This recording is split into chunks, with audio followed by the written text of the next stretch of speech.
பண்டிகை காலம் நெருங்கும் நிலையில் தமிழகத்தில் தக்காளி விலை ஏற்றம் கண்டுள்ளது. அது குறித்து விரிவாக பார்க்கலாம்.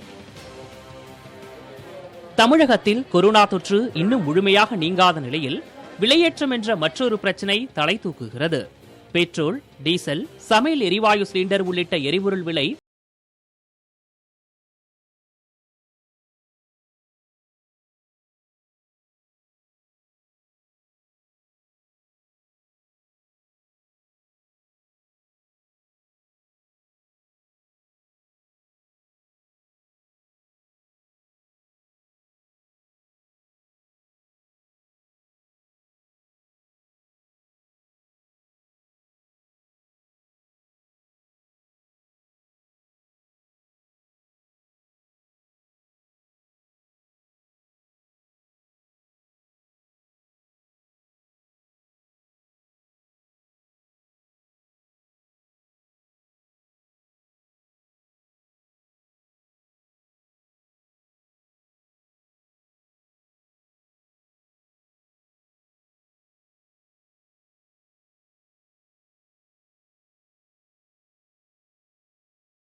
பேச இருக்கிறோம். சிறப்பு விருந்தினராக அரங்கத்தில் தக்காளி வியாபாரி திரு தியாகராஜன் இணைந்திருக்கிறார். அவரிடம் பேசலாம்.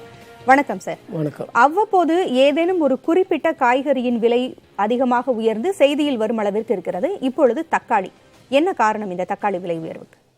தக்காளி இன்றைய நிலவரம் வந்துமா, ஒரு கிலோ மொத்த வியாபாரத்தில் 55 to 60 ரூபா விலை. இதுதான் உண்மையான விலை. நேற்று இன்னும் சரக்கு கம்மியாக வந்துருந்ததால் நேற்று 65-60 ரூபா விற்றுச்சுங்க. மொத்த விலையில் நல்ல சரக்கு 1ஆம் நம்பர் சரக்கு. இந்த விலை ஏற்றத்துக்கு காரணம் இந்த கனமழை. ஆந்திரா, கர்நாடகா, தமிழ்நாடு 3 பகுதியும் நல்ல மழை பெஞ்சு இந்த பயிருங்கள்லாம் அழுகிடுச்சு. இந்த காய்கறி, தக்காளி மற்ற காய்கறி பயிருங்கள்லாம் மெட்மையான செடிகள். அந்த கனமழை பெஞ்சால் அழிஞ்சிடும். ஒரு 75% அழிஞ்சிடுச்சு. ஒரு 25%, அதாவது 100 விவசாயியில் ஒரு 75% விவசாயிகள் தான் அழிஞ்சிடுச்சு. ஒரு 25% விவசாயிகள், அதாவது மேட்டுக்காடு, இந்த மழை கம்மியாக இருக்கிற அந்த இடத்துல இருந்து தான் இப்போ தக்காளி வந்துக்கிட்டு இருக்குதுங்க. 80 லாரி 70 லாரி கோயம்பேடு மார்க்கெட்டுக்கு ஒரு நாளைக்கு விற்பனை ஆகும். அது இப்போ 40 லாரி 35 லாரியாக குறைஞ்சிருக்குது. அங்கேயே விலை அதிகம். இதில் பார்த்திங்கன்னா எல்லா ஊர் வியாபாரியும் அங்கே சந்தைக்கு வர்றாங்க. அவங்க போட்டி போட்டு வாங்குறாங்க. அவங்க கூட எங்கள் கோயம்பேடு வியாபாரிகளும் போட்டி போட்டு வாங்கக்கூடியது நிலையில் இருக்கிறோம்.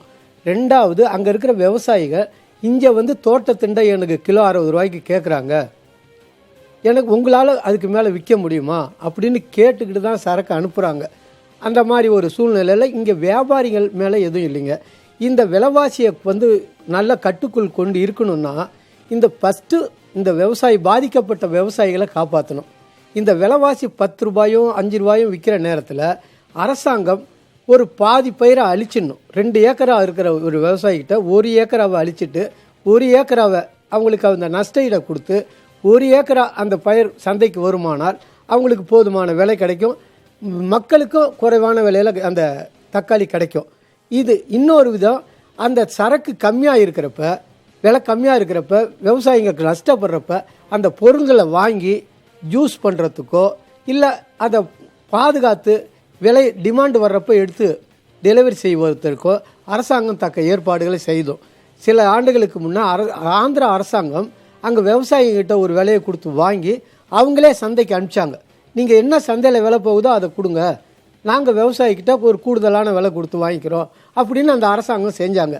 அதுபோல் அரசாங்கம் ஒரு அக்கறையோடு செயல்பட்டு பாதிக்கப்படக்கூடிய விவசாயிகளை, மழை காலத்தில் பாதிக்கப்படுது, அப்போ காப்பாற்றி அவங்களுக்கு உதவி செய்யணும், ஊக்கத்தொகை கொடுக்கணும். அதே மாதிரி விலைவாசி இல்லாத நேரத்தில் அவங்களுக்கு எந்த அளவில் உதவித்தொகை கொடுத்து அவங்க நஷ்டப்படாத இருக்கணும். தமிழ்நாட்டில் ஒரு காலத்தில் வடார்காடு மாவட்டம், திண்டுக்கல் மாவட்டம், மதுரை மாவட்டம், இப்படி தருமபுரி மாவட்டம், இப்படி பல ஏரியாக்கள்லேருந்து தக்காளி வந்துக்கிட்டு இருக்கோம். அவங்கெல்லாம் பல வாட்டி நஷ்டத்து மேலே நஷ்டத்தை சந்தித்து இந்த பயிர் வைக்கிறதையே விட்டுட்டாங்க. இப்போ ஆந்திராவையும் கர்நாடகாவையும் நம்பி தான் கோயம்பேடு மார்க்கெட்டு இருக்குதுங்க. கிருஷ்ணகிரி ஏரியாவிலேருந்து கொஞ்சம் தான் சரக்கு வருதுங்க. ஆகவே அரசாங்கம் எந்தெந்த முறையில் விவசாயத்தை காப்பாற்றணும் அப்படின்னு அதில் வந்துங்க எந்த ஒரு இடையூறும் இருக்கக்கூடாது. அந்த அரசு அதிகாரிகளாக இருக்கட்டும். தியாகராஜன், இப்ப விலை நிர்ணயம் பத்தி நீங்க சொன்னீங்க. ஆமாங்க. இப்ப மக்கள் நிறைய பேருக்கு இருக்கக்கூடிய ஒரு சந்தேகம், விளைச்சல் அதிகமாக இருந்தால் விலை குறையுது, விளைச்சல் குறைவா இருக்கிறப்ப விலை அதிகமாக இருக்கிறது. இப்படி அந்த விலையை நிர்ணயிக்கிறது யாரு தமிழகத்தை பொறுத்த வரைக்கும்? அதாவதுங்க, இப்போ ஒரு 100 வண்டி வந்திருக்குதுன்னு தக்காளி அன்னைக்கு 10 ரூபாயா கிலோ இருக்குங்க. அதே ஒரு 60 வண்டி வந்தா 20 ரூபாயா ஆகுங்க. இந்த சரக்கு எவ்வளவு வருதோ அதை வச்சு தான் விலை விற்கணும். இதில் வந்து கொஞ்சம் ஏமாந்தோன்னா 10 ரூபா பொருள் அப்புறம் 5 ரூபாய்க்கு தான் விற்கணும். அந்த வியாபார நேரத்தில் அதை கரெக்டாக பார்த்து கணிச்சு வியாபாரிகள் தான் அந்த விலையை நிர்ணயிக்கிறாங்க. அதே நேரத்தில் விவசாயிகளும் எங்களை வந்து கேட்பாங்க, நீங்கள் இந்த விலை விற்க முடியுமா, இந்த விலைக்கு விற்றா நாங்கள் அனுப்புகிறோம் அப்படின்னு. கூடயே விவசாயிகளும் வருவாங்க. அவங்களுடைய சம்மதத்து பேரில் தான் நாங்கள் விற்கணும். இதில் எந்த ஒரு தவறு செய்கிறதுக்கு வாய்ப்பு கிடையாதுங்க. ஒன்று. ரெண்டாவது, 2 மணிக்கு வர வேண்டிய வண்டி 4 மணிக்கு வந்துருச்சுன்னா அந்த 100 ரூபா பொருள் 80 ரூபாய்க்கு 70 ரூபாய்க்கு தான் நாங்கள் விற்க முடியும். ஏன்னா அந்த வியாபார நேரத்திலேயே அந்த பொருளை நாங்கள் அந்த சரியான விலைக்கு சொல்லி விற்றுடணும். அப்போ தான் அந்த வாங்குறவங்களும் வாடிக்கையாளரும் வந்து வாங்கிட்டு போவாங்க. இல்லைன்னா வேறு இடத்துல போயிடுவாங்க. அந்த வியாபாரத்தை நாங்கள் விட்டு கொடுக்காத நம்ம எங்கள் வியாபாரத்தை காப்பாற்றிக்கணும், வர்ற விவசாயிகளை காப்பாற்றணும்னா சரியான முறையில் கணித்து அந்த விற்கணும். இப்போ இன்னும் ஒரு குற்றச்சாட்டும் வைக்கப்படுகிறது. அது உங்க பக்க தரப்பு நியாயம் என்னன்னு சொல்லுங்க. அதாவது இப்போ பண்டிகை காலங்கள்லாம் வருது, சரஸ்வதி பூஜை, விஜயதசமி எல்லாம் வரனால இப்போ பண்டிகைக்கு மக்கள் அதிகமாக வாங்குவாங்க அப்படிங்கிறதுனால பதுக்கப்பட்டு செயற்கையா ஒரு தட்டுப்பாடு ஏற்படுத்தப்பட்டிருக்கு அப்படிங்கிற ஒரு குற்றச்சாட்டை வைக்கிறாங்க. இது உண்மை? தவறான குற்றச்சாட்டுங்க. அதாவதுங்க, இது அழுகும் பொருள். காலையில் 2 மணிக்கு வர வேண்டிய லாரி 4 மணிக்கு வந்தாலே 10 ரூபா பொருள் 5 ரூபாய்க்கு விற்கிறோம். இதில் எங்கே போய் பதுக்க முடியும்? அது வந்து அந்த ஃப்ரெஷ்ஷாக வர்றத அப்படியே விற்றாதான் அதுக்குரிய விலை கிடைக்கும். இல்லைன்னா இது அழுகி போயிடும். இதில் வந்து பதுக்கி வைக்கிறதுக்கோ தில்லுமுள்ளு பண்ணுறதுக்கோ வாய்ப்பு கிடையாது. ரெண்டாவது, விசேஷ நாள் ஆயுத பூஜை இப்போ வருது, அவளு பொறி, இந்த இதுக்கு தான் அந்த மாதிரி பொருளுங்களுக்கு தான் டிமாண்ட் இருக்குமோ ஒழிய இந்த அழுகும் பொருள் தக்காளியை பொறுத்தவரையிலோ வந்தோமா விற்றோமா அவங்களுக்கு பணத்தை கொடுத்து அனுப்பணுமா, இதுதான் எங்களுடைய தொழிலுங்க. இதில் எந்த ஒரு தவறு நடக்கிறதுக்கு வாய்ப்பு கிடையாது. தவறான செய்திகள் பரப்பப்படுவதை யாரும் நம்ப வேண்டாம் என்று வியாபாரிகள் சார்பாக கேட்டுக்கொள்கிறோம். நீங்கள் இதுக்கு முன்னாடி சொன்னது போல விளைச்சல் அதிகமாக இருக்கிறப்ப வியாபாரிகள் எப்படி விற்கிறதுன்னு தெரியாம சாலை ஓரங்களில் கொட்டி செல்லக்கூடிய செய்திகளை நாமே பார்த்துருக்கிறோம் நிறையா. இப்போ அந்த நேரங்களில் ஒரு ஜூஸ் தொழிற்சாலை வைக்கலாம் அப்படின்ற மாதிரி ஒரு கருத்தை நீங்க சொன்னீங்க. இது போல கோல்டு ஸ்டோரேஜ் அப்படின்னு அந்த தக்காளிகளை ஸ்டோர் பண்ணி குளிர்பதனத்தில் வைத்து அதை மீண்டும் விற்கிறதுக்கான ஏதாவது வாய்ப்பு இருக்கிறதா? அதுக்கு வந்துங்க அரசாங்கம் தாங்க ஒரு பெரிய ஒரு திட்டத்தை வகுத்து அந்தந்த பகுதியில் உள்ள விவசாயிகளுக்கு எப்படி காப்பாற்றணுங்கிறது. உங்களுடைய ஆலோசனை ஏதாவது இருக்குதா? ஏன்னா இத்தனை வருடமா வியாபாரியா இருக்கிறனால இப்போங்க ஒரு பகுதியில் 100 ஏக்கரா வந்திருக்குது. அப்போ கிலோ 10 ரூபா விற்குது, 5 ரூபா விற்குதுன்னு வச்சுங்க. 50 ஏக்கராவை அந்த விவசாயிகிட்ட இருந்து அதை பயிரை அழிச்சிடணும். அப்போ அழிக்கிறப்ப அந்த அவங்க செலவு பண்ணத்தை அவங்களுக்கு உண்டான நியாயமான லாபத்தை அரசாங்கம் கொடுத்துடணும். பயிர் அழிச்சிடணும்னா அந்த இடத்துல விவசாயம் செய்யக்கூடாதுன்னு சொல்றீங்க? இல்லை, அதாவதுங்க 2 ஏக்கரா தக்காளி விளைஞ்சிருக்குது எனது, நான் விவசாயி கொண்டு வர அது 10 ரூபாய்க்கு 5 ரூபாய்க்கு விற்குது. அது போக்குவரத்துக்கே செலவாயிடுது, எனக்கு கைக்கு எதுவும் வரல, நான் போட்ட முதல்ல எடுக்க முடியல. அப்போ 1 ஏக்கராவை அழிச்சிட்டா 1 ஏக்கராவில் 10 ரூபா பொருள் 30 ரூபாய்க்கு விற்கும். அப்போ நானும் லாபம் அடைகிறேன், மக்களுக்கும் ஒரு நியாயமான விலையில் அந்த தக்காளி கிடைக்கிது. இந்த ஒரு பயிர் 1 ஏக்கராவை அழிக்கிறத அரசாங்கம் விவசாயிக்கு அந்த செலவினங்களை கொடுத்துடணும். தமிழகத்தில் தக்காளி தேவையை பூர்த்தி செய்யும் உள்ளூர் மற்றும் வெளிமாநில சந்தை குறித்த விவரங்களை பார்க்கலாம். தமிழ்நாட்டில் அனைத்து பருவங்களிலும் சாகுபடி செய்யப்படும் பயிர் தக்காளி. மானாவாரி பயிராகவும் ஊடு பயிராகவும் பெரும்பாலும் தக்காளி பயிர் செய்யப்படுகிறது. தமிழகத்தில் சென்னை, நீலகிரி தவிர மற்ற அனைத்து மாவட்டங்களிலும் தக்காளி சாகுபடி நடைபெறுகிறது.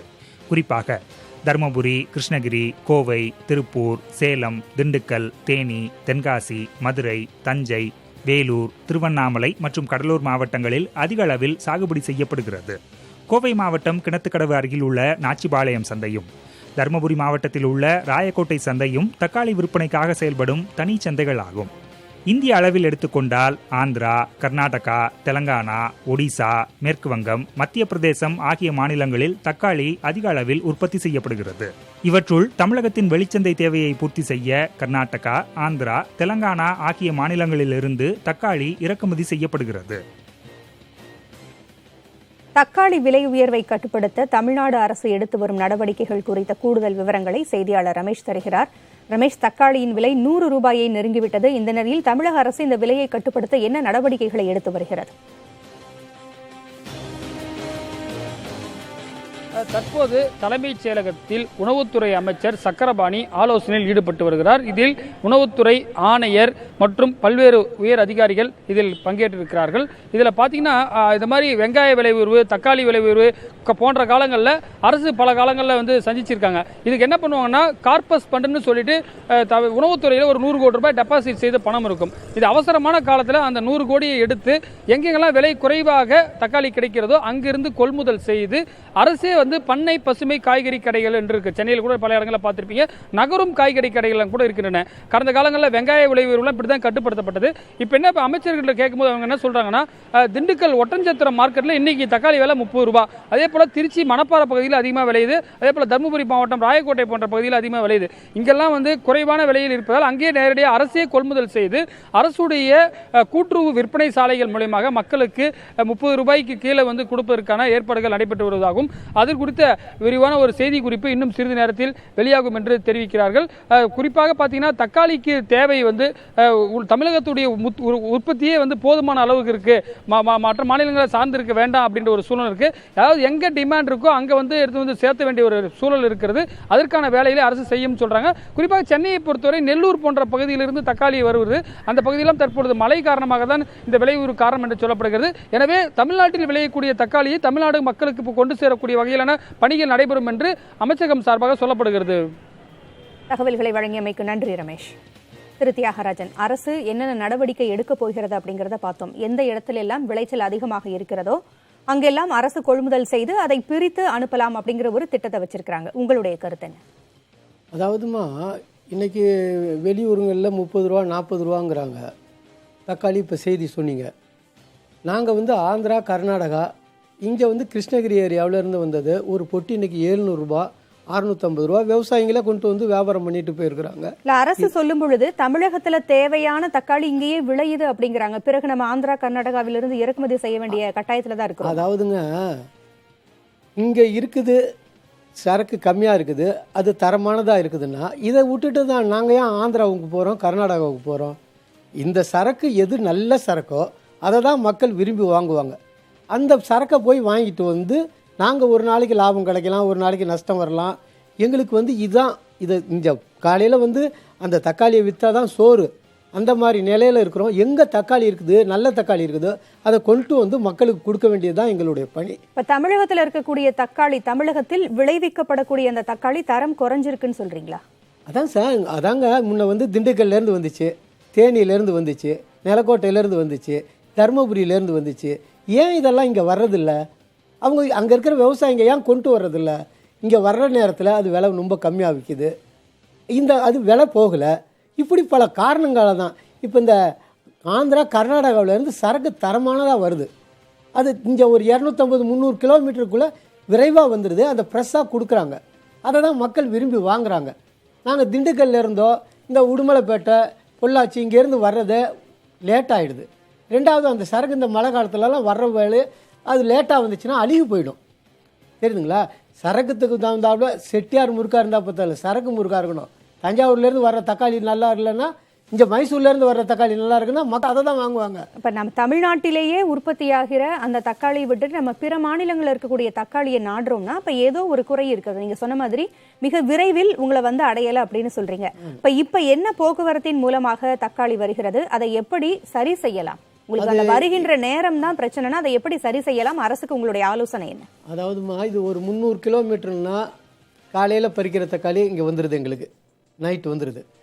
இந்த ஒரு 600 கிலோமீட்டர் 500 கிலோமீட்டர்னா ஒரு நாள் லேட்டாக வருது இங்கே. அப்போ அதனுடைய அந்த அந்த ஃப்ரெஷ்ஷாக அந்த பொலிவாக இருக்கிறது, அது மங்கிடுது. இல்ல நீங்க சொல்றது புரியுது.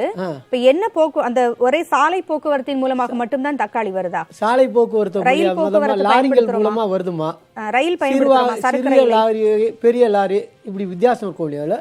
வர்றது போக்குவரத்துக்கெல்லாம் எந்த ஒரு இடையூறும் இல்லைம்மா. எல்லாம் நல்லபடியா வந்து நல்லபடியா போறாங்க.